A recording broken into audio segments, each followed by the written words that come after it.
Hello, my friends. I wanted to talk to you about some books I've been reading recently. If I look a little bleary-eyed today, it's because I've just spent 5 hours in front of the television. Today is Inauguration Day, and I am feeling overwhelmed by a sense of hopefulness. And in feeling that feeling, I realize it's been a long time since I felt that way. But while President Biden and Vice President Harris are laying a wreath at Arlington Cemetery, I thought I would sneak in here and talk to you about a few books I've been reading recently. I'm going to start with the writer Sigrid Nunez, and I recently read her new novel, What Are You Going Through? And it is the story of a woman who is asked by a friend of hers to accompany her through her death. And Nunez writes in a very conversational style.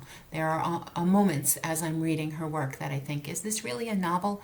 But then I reread it and I saw how carefully crafted it is. And every chapter looks at a different experience of women's lives and how women cope with aging and beauty and mortality and grief. It's really a powerful, wonderful book. And reading this inspired me to read Nunez's memoir about the time that she spent living with Susan Sontag and in a relationship with her son. That is called Sempre Susan.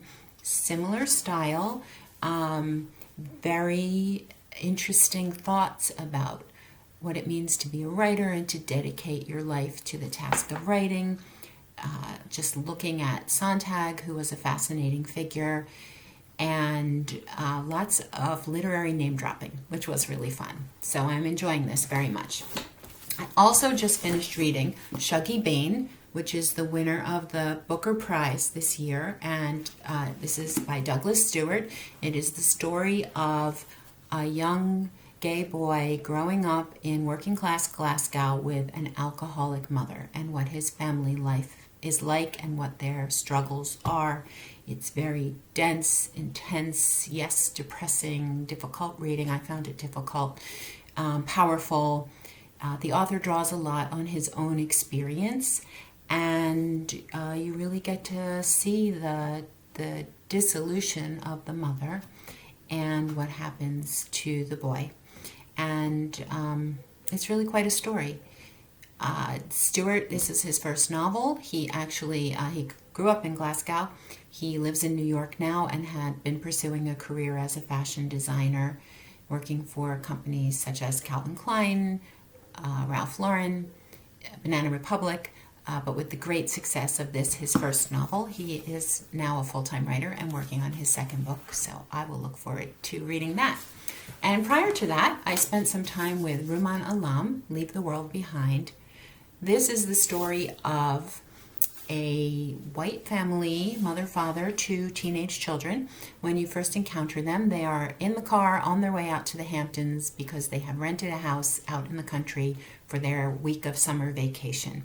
And you get to know them along their journey. You see them traveling out to the house, arriving at the house, grocery shopping, quite a lot of detail about what they bought at the grocery store and about food throughout this book.